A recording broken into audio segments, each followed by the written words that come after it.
नमस्कार, स्वदेश न्यूज की खास पेशकश में आप सभी का स्वागत है। मैं हूं भागीरथ साहू। हमारी इस खास पेशकश में आज हम आपको दो खबर बताएंगे।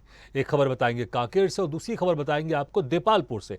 दो तस्वीर आप देख रहे हैं। पहली तस्वीर कांकेर से, जहां पर स्कूली बच्चियां, पानी भरा हुआ है नदी में और घुटनों घुटनों तक पानी आप देख सकते हैं।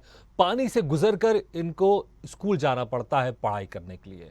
और दूसरी तस्वीर आप देखेंगे देपालपुर से, जहां पर शासकीय स्कूल, ऐसा माना जाता है कि यह शासकीय स्कूल 100 वर्षों से भी पुराना है, लेकिन यहां पर ऐसी स्थिति है, व्यवस्थाओं को लेकर भवन जर्जर है, साफ सफाई नहीं होती है और तमाम तरह की यहां पर अव्यवस्थाएं फैली हुई है। और इस बीच में बच्चे यहां पर आते हैं, अध्ययन करते हैं, तो आप सोचिए किस तरह से वो अध्ययन कर पाते होंगे, क्योंकि अगर उनको मूलभूत सुविधाएं भी ना मिले, सफाई भी नहीं होती है, पानी भरा रहता है और फिर पानी भरा होने से तमाम तरह की बीमारियों का भी डर रहता है। तो दो तस्वीर आप देख रहे हैं। पहली तस्वीर कांकेर से, जहां पर नदी में पानी भरा है और बच्चियों को स्कूल पहुंचने के लिए उस नदी से होकर गुजरना पड़ता है।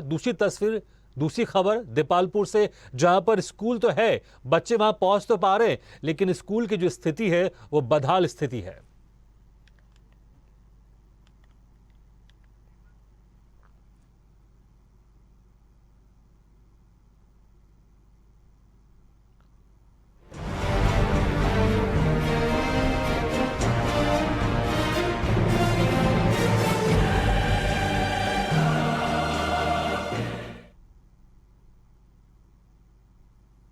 तो पहली खबर विस्तार से आपको देपालपुर से बताते हैं। देपालपुर में बेटमा के शासकीय स्कूल दुर्दशा के शिकार है। यहां आने वाले बच्चे अव्यवस्थाओं के बीच पढ़ने को मजबूर हैं। बारिश के मौसम में यहां क्लासरूम की छतों से पानी टपकता है। स्कूल के परिसर में भी आपको ऐसी तस्वीरें देखने को मिलेंगी जिससे आप खुद ही अंदाजा लगा सकते हैं कि इस स्कूल में पढ़ने वाले छात्र छात्राओं का भविष्य क्या होगा। बेटमा की शासकीय उच्चतर माध्यमिक स्कूल में करीब 700 बच्चे रजिस्टर्ड हैं। थोड़ी सी बारिश होते ही स्कूल परिसर में पानी जमा होने लगता है। स्कूल में करीब 10 शिक्षकों की कमी है, जिससे इंग्लिश, कॉमर्स, इतिहास, जीव विज्ञान जैसे विषयों की पढ़ाई प्रभावित हो रही है। स्कूल में ना ही खेल का मैदान है और ना ही खेल टीचर। यहां पढ़ने आने वाले बच्चों की खेल प्रतिभाएं भी धीरे धीरे खत्म होती जा रही हैं। स्कूल के कई भवन जर्जर हो चुके हैं। शौचालय की भी हालत खराब हो चुकी है। कक्षाओं के बाहर बड़े बड़े झाड़ हैं, जिससे आए दिन छात्र छात्राओं को जहरीले जीव जंतुओं का खतरा बना रहता है। बताया जा रहा है कि यहां जनप्रतिनिधि कई बार अनेक घोषणाएं कर चुके हैं, लेकिन बाद में कोई ध्यान नहीं दिया गया।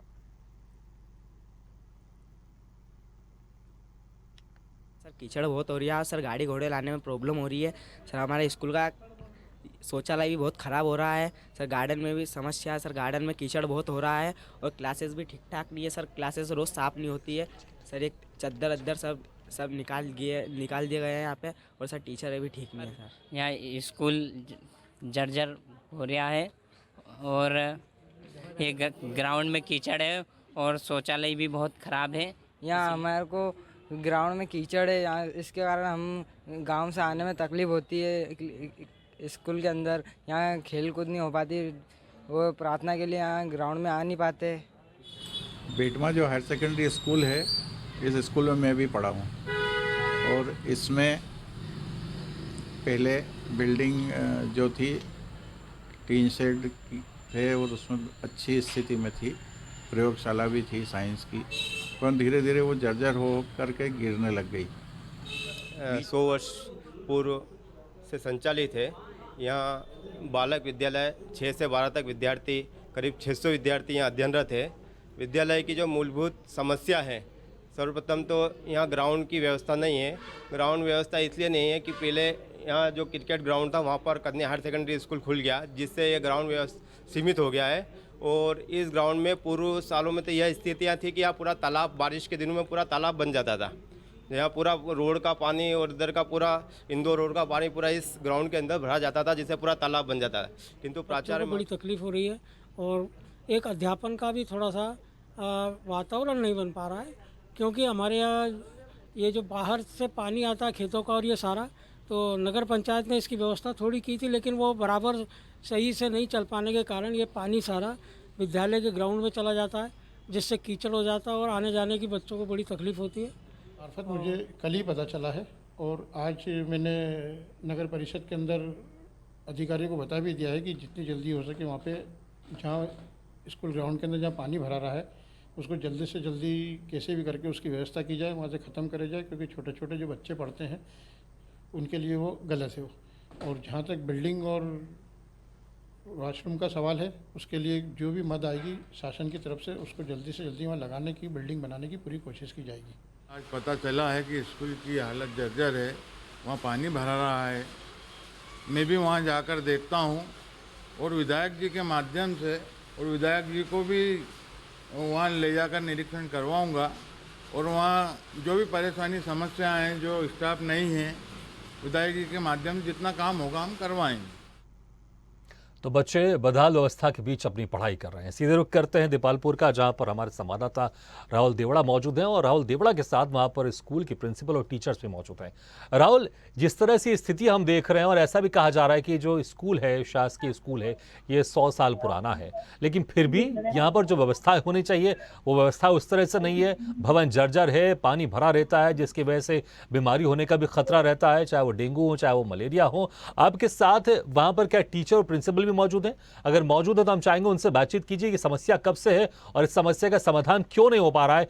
कितने बार और कहां पर टीचर्स की तरफ से, प्रिंसिपल्स की तरफ से शिकायत की जा चुकी है? जी, मैं आपको बता दूं कि ये बेटमा का शासकीय उच्चतर माध्यमिक विद्यालय है, जहां 6वीं से तो 12वीं तक के बच्चे पढ़ते हैं। तो सर, ये दुर्भाग्य ये है कि यहाँ के करीब आसपास बेटमा क्षेत्र के आसपास के 63 गांव के लाखों बच्चे जो हैं गरीब स्तर के, वो यहाँ पर पढ़ते हैं, अध्ययन करते हैं। क्योंकि अमीर बच्चे तो, अमीर पालकों के बच्चे तो प्राइवेट में बड़े बड़े स्कूल में चले जाते हैं, और जो गरीब स्तर के बच्चे होते हैं वो शासकीय स्कूल पर निर्भर करते हैं और उन्हीं पर अध्ययन करते हैं।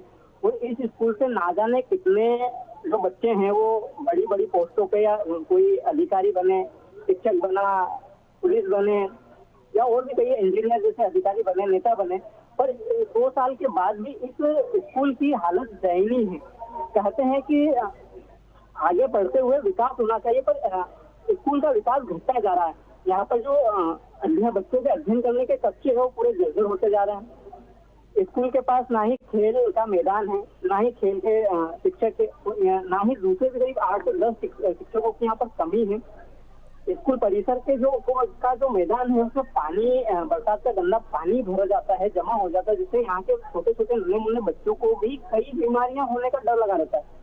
पर शासन प्रशासन है कि ना ही इसको ध्यान देता है, ना ही कुछ करता है।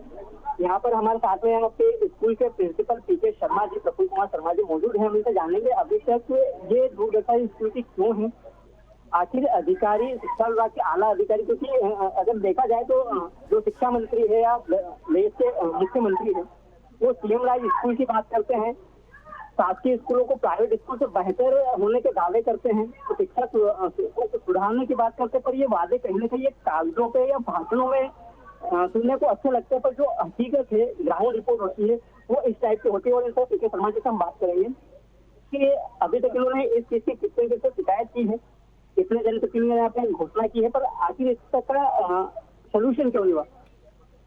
तो जो स्कूल है 2 साल पुराना है, आप यहाँ के प्रिंसिपल, कई बच्चे हैं, पर आज तक इस समस्या का समाधान क्यों नहीं हुआ निकला, इसका क्या मुख्य कारण है?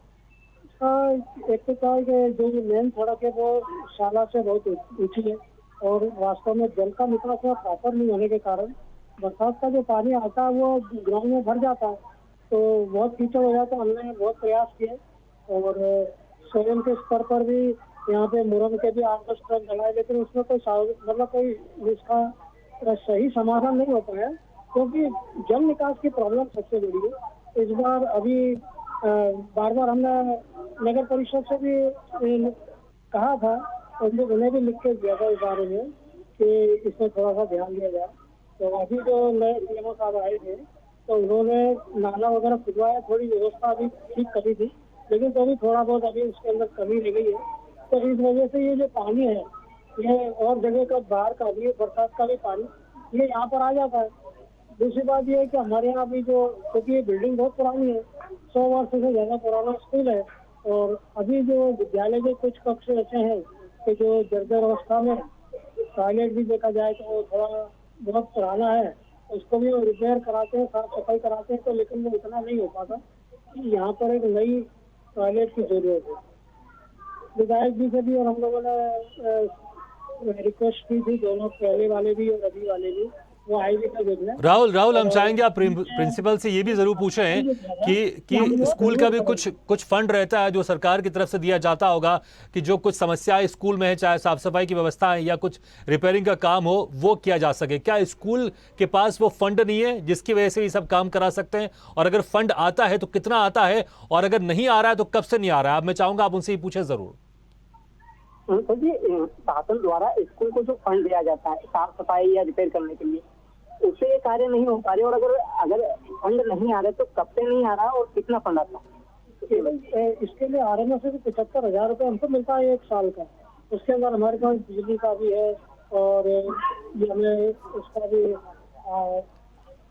इंटरनेट वगैरह का भी और भी काम रहता है। और फिर मेंटेनेंस भी, क्योंकि बहुत बड़ा स्कूल है, बच्चों की संख्या भी बहुत ज़्यादा है, मेंटेनेंस भी बहुत लग जाता है। बार एक बार ही पुताई कराए तो कम से कम 10-12 हज़ार रुपये का कम से कम मिनिमम हो ही जाता है। उसके बाद रोड भी अगर हम यहाँ डलवाते हैं तो बहुत सारा खर्चा हो जाएगा। और फंड की जो प्रॉब्लम आती है, और मान लो कि अगर टॉयलेट भी अगर कितने बच्चों के हिसाब से डलवाए तो बहुत महंगा बनना है। तो इसके लिए हमने आवेदन भी किया हुआ है, तो अगर होगा तो ये हो सकता है। और व्यक्तिगत तौर पे भी और जो दूसरी कंपनियां आती है उनसे भी हम संपर्क करते हैं इस बारे में, और प्रयास तो पूरा करते ही हैं। अभी जैसे हमें यहाँ के बच्चों के लिए बड़ी प्रॉब्लम थी कि कंप्यूटर एजुकेशन नहीं मिल पाता था, तो हमने सिप्ला कंपनी से भी कॉन्टेक्ट किया था, तो 10-15 कंप्यूटर उनके द्वारा भी हमें दिए गए। और कुछ वोकेशनल के भी हमें क्लास में इस तरह हमारे वहाँ, लेकिन जो कक्षा जो है अध्यापन की वो थोड़ी कम है, और जो पुराने कक्षा है वो इतना जर्जर हो गए कि उनको सुधारवाना बड़ा मुश्किल, क्योंकि हमने कई बार प्रयास भी किया लेकिन पैसा भी खराब गया, और कोई मतलब नहीं निकलता।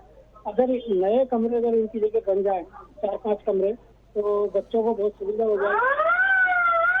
जी राहुल हम आते हैं आपके पास। इस वक्त हमारे साथ जुड़ गए हैं गोपाल सिंह चौधरी जी, जो कि बीजेपी नेता हैं। गोपाल सिंह जी, आपका बहुत बहुत स्वागत है स्वदेश न्यूज़ की इस खास पेशकश में। गोपाल सिंह जी, 100 साल पुराना एक स्कूल है दीपालपुर में, वहां पर जो स्थिति है बहुत ही जर्जर हो चुकी है। छतों से जी बिल्कुल, छतों से दीपालपुर तहसील के बेटमा में है। बिल्कुल, मैं वही आपको बता रहा हूँ, छतों से पानी टपकता है वहां पर, साफ सफाई की व्यवस्था नहीं है। स्कूल के प्रिंसिपल से भी बात हो रही थी, उनका कहना है कि जो फंड आता है स्कूल को वो इतना कम मिलता है कि उससे जो बाकी जो व्यवस्था है वो हम दुरुस्त नहीं कर सकते, चाहे वो जर्जर भवन के वो ठीक करने की बात हो या साफ सफाई की बात हो।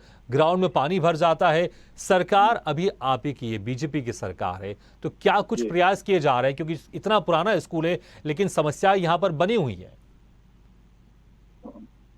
ये जो स्कूल है, मैंने खुद ने भी इसमें 6ठी से 11वीं तक अध्ययन किया है। इसमें पुराने समय में जब होलकर स्टेट के जमाने के कुछ बिल्डिंग बनी थी, बाद में हम जब पढ़ रहे थे तब प्रयोगशाला बनी, कुछ बिल्डिंग जो चादर ऊपर शेड रहता था वो बनी थी। उसके बाद में अब वो बात को करीब 45-50 साल हो गए। अब धीरे धीरे वो सारी जीर्ण होके वो तो गिरने लगी। इस बीच में हमने माननीय सुमित्रा जी महाजन जब हमारे यहाँ सांसद थी, तब ये लोकसभा अध्यक्ष नहीं थी, तब की बात है, आज से 15 साल पहले, 20 साल हो गए। तब मैंने उनसे बात करके 5 रूम बनवाए, क्लासरूम। हेलो जी बिल्कुल, आपकी आवाज सुनाई दे रही है। और उसके बाद में फिर उन 5 रूम के बाद में एक आध रूम और हमने एडिशनल। लेकिन गोपाल सिंह जी, समय बहुत कम है, बस मैं आपसे ही जानना चाहूंगा जो समस्या है वहां पर, क्या आप आश्वासन दे रहे हैं एज ए बीजेपी नेता, क्योंकि अभी बीजेपी की सरकार है मध्य प्रदेश में, क्या आप आश्वासन दे रहे हैं कि जो समस्या है उसका समाधान जल्द से जल्द होगा? बिल्कुल निश्चित होगा। जो पानी भर रहा उसके लिए भी वहाँ पे जो निकासी थी लोगों ने बंद कर दी, उसको नगर पंचायत। चलिए ठीक है गोपाल सिंह जी, हम उम्मीद करते हैं कि जो भी समस्या है वहां पर है उसका समाधान जल्द से जल्द होगा। बहुत बहुत शुक्रिया हमारे साथ जुड़ने के लिए। तो दीपालपुर के बेटमा में जो ये स्कूल है 100 साल पुराना है, लेकिन जो यहाँ पर स्थिति है, तस्वीरों में भी आप देख सकते हैं कैसे जो भवन है वो जीर्ण शीर्ण हो गए हैं, साफ सफाई की व्यवस्था नहीं। देखिए जो पीने की जगह है जहाँ पर पानी बच्चे पी रहे हैं, वो जगह से आप अंदाज़ा लगा सकते हैं कि अगर कोई वहाँ से पानी पिएगा तो उसको किस किस तरह की परेशानी, बीमारियाँ हो सकती है। लेकिन बावजूद इसके प्रशासन यहाँ पर मौन धारण किए हुए हैं, कई बार शिकायत की जा चुकी है स्कूल प्रबंधन की तरफ से, लेकिन समस्या का समाधान नहीं हो रहा है। अब उम्मीद करते हैं जब ये खबर दिखाई जा रही है स्वदेश न्यूज में, उसके बाद प्रशासन जागेगा और यहाँ की जो बदहाल स्थिति है उसको दुरुस्त करेगा। और अगली बड़ी खबर आपको बताते हैं काकेर से, जहां पर काकेर के कोलर गांव में बच्चे अपनी जान जोखिम में डालकर स्कूल जाने को मजबूर हैं। 3 गांव बड़े सालाभाट, डांगरा और फुलपार के बच्चे बारिश के मौसम में जान जोखिम में डालकर स्कूल पहुंचते हैं। बच्चों के परिजन कई बार समस्याओं को जनप्रतिनिधि अधिकारियों के सामने रख चुके हैं, लेकिन इनकी मांग पूरी नहीं हुई। 3 बड़े गांव सालेभाट, डांगरा और फुलपार के बच्चे बारिश के मौसम में जान जोखिम में डालकर स्कूल पहुंचते हैं। बताया जा रहा है कि ये नक्सल प्रभावित क्षेत्र है जहां विकास की गति धीमी है। तो इधर से आते हैं, लेकिन बहुत पार करते हैं। जितना 2 दिन पहले है, हम लोग छाती भर नहा के इधर पार करके चले गए स्कूल। तो आप लोग के कपड़े भीग जाते होंगे, फिर कैसे करते हैं? चेंज करते हैं, या तो फिर किसी को इधर से बड़े बुजुर्ग लोगों को लाते हैं, फिर इधर चेंज करते हैं, उसके बाद उन लोग पार करा देते हैं हम लोगों को। तो तस्वीर आप देख सकते हैं, वाकई हैरान करने वाली है, जहां पर अक्सर चाहे केंद्र सरकार हो या राज्य सरकार हो, ये जोर देती है कि बच्चे स्कूल जाएं, अच्छी शिक्षा ग्रहण करें, लेकिन बच्चे स्कूल तो जा रहे हैं। यहाँ पर बच्चे के जज्बे को सलाम करना चाहिए, लेकिन जो स्थिति वो आप देख सकते हैं कैसे नदी को पार करके उनको जाना पड़ता है। आप सोच सकते हैं उस पानी में, क्योंकि पानी गंदा दिख रहा है और नदी के बीच में से जिस तरह से पानी बह रहा है, और जब बच्चे उस पानी को पार करते हुए जा रहे हैं तो कोई जो पानी के अंदर विचरण करते हैं, जो जंतु विचरण करते हैं, वो भी उनको काट सकते हैं, जिससे उनके जान का खतरा भी हो सकता है। और अगर पानी ज़्यादा कहीं गहरा होगा तो उनके जान पर भी बना सकती है। इस खबर पर ज़्यादा जानकारी के लिए बात करते हैं हमारे संवाददाता कांकेर से तामेश्वर सिन्हा से। तामेश्वर, सबसे पहले तो मैं ये जानना चाहूँगा, ये जो स्थिति रहती है ये सिर्फ क्या बरसात में रहती है या फिर कि 12 महीने ये स्थिति रहती है कि बच्चों को इस तरह से नदी पार करके स्कूल जाना पड़ता है? जी भागीरथ, आपको बता दूं कि ऐसा जो है वो सिर्फ बरसात के दिनों में होता है। बरसात के दिनों में कोलर एक गांव है जहां के 3 बड़े गांव के बच्चे जो हैं वो नदी को पार करके जो है उस पार पढ़ने के लिए जाते हैं। और उस अंतागढ़ क्षेत्र में सिर्फ कोलर गांव का ही हाल नहीं है, उस क्षेत्र अंतागढ़ के ही जो है एक सरंडी करके गाँव पड़ता है। सरंडी गाँव में भी बच्चे इसी तरीके से नदी को पार कर स्कूल जाते हैं। बरसात के दिनों में जो है पहाड़ी क्षेत्र होने के चलते कमर तक पानी रहता है और बहुत तेजी से पानी बहता है। उसके बावजूद जो है बच्चे उस क्षेत्र में जो है नदी को पार करके जाते हैं, जहाँ कहीं ना कहीं उनकी जो है जान को खतरा रहता है या किसी तरह का अनहोनी होने का जो है हमेशा डर लगा रहता है। जी भागीरथ, लेकिन तामेश्वर, भले से बरसात के वक्त में ऐसी स्थिति आती है, लेकिन बरसात का जो महीना तकरीबन 3 से 4 महीना रहता है, लेकिन प्रशासन ऐसे वहाँ पर मासूम बच्चों को ऐसी हालत में छोड़ तो नहीं सकता ना। उनकी जान पर बना सकती है, उनको किसी तरह का नुकसान हो सकता है। क्या कोई वैकल्पिक व्यवस्था नहीं करनी चाहिए? क्या किसी तरह का कोई प्रोजेक्ट या वहाँ के जो ग्रामीण हैं या जो वहाँ पर बच्चे हैं या स्कूल प्रबंधन है या स्थानीय निवासी, उनकी तरफ से किसी तरह की मांग नहीं की गई कि कोई एक छोटे पुल का निर्माण कर दिया जाए या फिर किसी तरह की ऐसी व्यवस्था की जाए कि बच्चे इस तरह से पानी से होकर ना गुजरें, अच्छे से बिल्कुल बिना गिले हुए और सकुशल स्कूल पहुंच जाए? इसकी कोई व्यवस्था अभी तक नहीं की गई है वहां पर, और अगर इसको लेकर की गई है तो क्या कुछ की गई है और दिखाई क्यों नहीं दे रही वो व्यवस्था वहां पर? जी भागीरथ, आपको बता दूं, ये जो नदी बच्चे पार कर रहे हैं ये दरअसल मेड़की नदी है और इस मेड़की नदी में पुल बनाने को लेकर जो है वहाँ तामेश्वर, हम आपके पास वापस लौटते हैं। इस वक्त हमारे साथ बीजेपी नेता विक्रम उसेंडी जुड़ गए हैं, उनसे बात करते हैं। विक्रम उसेंडी जी, आपको बहुत बहुत स्वागत है स्वदेश न्यूज में। नमस्कार जी विक्रम जी, ये जो स्थिति है वाकई बड़ी हैरान करती है, क्योंकि मासूम बच्चों का जज्बा तो बहुत है कि वो नदी में पानी भी है, लेकिन तब भी उसको पार करते हुए घुटनों घुटनों तक पानी हम देख रहे हैं। कभी कभी ज्यादा पानी भी हो जाता होगा, लेकिन उसके बावजूद भी स्कूल जा रहे हैं, शिक्षा ग्रहण कर रहे हैं। लेकिन प्रशासन है, शासन है मौन बना हुआ। क्या कहेंगे आप? क्या आपने भी कभी इस मुद्दे को सरकार के सामने रखा था? ठीक है, अभी बहुत उस क्षेत्र की समस्या बच्चों को उधर से, जिसमें खास करके जिन गाँवों का बया सालेभाट डांगरा से बच्चे जो कोलर पढ़ने आते हैं, एक्चुअली इस नदी में बरसात के समय तो बड़ी समस्या रहती है। पूर्व में भी वहाँ पर पुल का निर्माण की बात आई थी और प्रस्ताव भी जा चुका था, लेकिन वो थोड़ा वामपंथ उग्रवाद वाला क्षेत्र होने के निर्माण में उसमें परेशानी थी। लेकिन ये सबसे बड़ी बात है, उसके नीचे से मैंने नीचे जो रेल लेकिन लाइन ठीक है की तरफ जा विक्रम रहा जी, है, वो आप पड़ने स्थिति वाला है। बता रहे हैं, निर्माण लेकिन मैं तो आपसे हो भी रहा कहना है, चाहूंगा 15 लेकिन साल ये आपकी बनना भी चाहिए सरकार था, रही जी, है, बिल्कुल। 15 साल जी। बीजेपी की भी सरकार रही है और आप बीजेपी नेता है, लेकिन बीजेपी की सरकार ने भी कुछ नहीं किया और अब तकरीबन 3.5 साल से ज्यादा हो गए कांग्रेस की सरकार को, कांग्रेस की सरकार ने भी कुछ नहीं किया। ऐसी सरकारें बदलती रहेंगी और मासूम बच्चे ऐसी नदी में जो पानी भरा है उसको पार करते हुए स्कूल जाते रहेंगे। था, इसके चलते काम तो हो नहीं पा रहे थे, सड़कों का भी निर्माण नहीं हो पा रहा, ये बात सही थी। लेकिन घूम के जाना बच्चों को पड़ रहा है, लेकिन वहाँ पुल का निर्माण होना चाहिए। और सबसे बड़ी बात है कि अभी तो सुरक्षा की दृष्टि से कैंप वैम्प लग गए, तो नीचे से रेल लाइन प्लस और बिल्कुल आप कह रहे होना निर्माण चाहिए, वहाँ लेकिन से 15 दूर साल बढ़ आपकी भी रहा है। सरकार थी विक्रम जी, लेकिन पुल का निर्माण होना अफसोस की चाहिए। बात है कि आपकी सरकार ने भी ध्यान नहीं दिया और अभी कांग्रेस की सरकार भी नहीं ध्यान दे रही। विक्रम जी बहुत बहुत शुक्रिया हमारे साथ जुड़ने के लिए। देवलाल नरेटी जी हमारे साथ जुड़ गए, जो कि प्रदेश उपाध्यक्ष है आम आदमी पार्टी छत्तीसगढ़ के। देवलाल जी, अक्सर आप लोगों को इस तरह से पहचाना जाता है कि आप लोग जनता से जुड़े मुद्दे उठाते हैं। आप लोग ने इस मुद्दे को कितने बार उठाया? सबसे पहले तो ये जानना चाहूंगा। और वहां पर जो स्थिति है वो स्थिति वाकई बहुत हैरान करने वाली है। मासूम बच्चे पानी से होकर घुटनों घुटनों तक पानी भरा हुआ है। कभी कभी जब बरसात ज्यादा होती होगी, ये पानी और ज्यादा बढ़ जाता होगा, तो यहाँ पर बच्चों को जान का खतरा भी है। क्या कहेंगे आप? जी देखिए, जिस तरह से आम आदमी पार्टी शिक्षा को लेकर बेहद गंभीर है और हम लोग चाहे स्कूल की बात हो या सड़क पुल पुलिया की बात हो, कोयलीबेड़ा और अंतागढ़ एरिया के पूरे कई मामलों को लेकर हम लोगों ने पद यात्रा करके मांग किया, विधायक निवास का घेराव किया, लगातार हम लोग करते आ रहे हैं। लेकिन दुर्भाग्यपूर्ण बात है कि आज इतने आजादी के 75 बछर बीत जाने के बाद भी, जब से छत्तीसगढ़ बना उसके बाद लगातार 3 साल कांग्रेस की, फिर 15 साल भारतीय जनता पार्टी की सरकार रही है ना। और उसमें अंतागढ़ क्षेत्र ऐसा कभी अछूता नहीं रहा कि हमेशा वहां से मंत्री, मिनिस्टर, चाहे जिला पंचायत की अध्यक्ष की बात करें, चाहे तमाम कांग्रेस बीजेपी को उस क्षेत्र के लोगों ने हमेशा सम्मान दिया, हमेशा अपने सराखों पर रखा। लेकिन दुर्भाग्यपूर्ण बात है कि आज उस क्षेत्र के विकास के लिए और जिस तरह से दुर्भाग्यपूर्ण तो है ही, पढ़ने लेकिन अभी हम आपसे भी उम्मीद करेंगे कि आपकी जो पार्टी है वो इस मुद्दे को सरकार के सामने रखे, क्योंकि देखिए हमारी इस खबर को दिखाने का ये एक उद्देश्य है कि सरकार किसी भी की हो, लेकिन बच्चों की जो समस्या है, इस तरह के जो मासूम बच्चे जो पढ़ना चाहते हैं, वो नदी पार करके जो घुटनों घुटनों तक पानी भरा हुआ, बरसात के समय पानी और ज्यादा हो जाता है, वहां से अपनी जान जोखिम में डालकर बच्चे पढ़ने ना जाए। बच्चों को पढ़ने दिया जाए, लेकिन अच्छे से, इस तरह से नहीं कि वो पानी में जाके जा रहे हैं, पूरे गीले होते जा रहे हैं। हमने कई बच्चों की बातें भी सुनी है कि उनके पूरे कपड़े गीले हो जाते हैं और बड़ी मुश्किल से उस नदी को पार करके वो जाते हैं जहां पर उनकी जान भी बनाती है।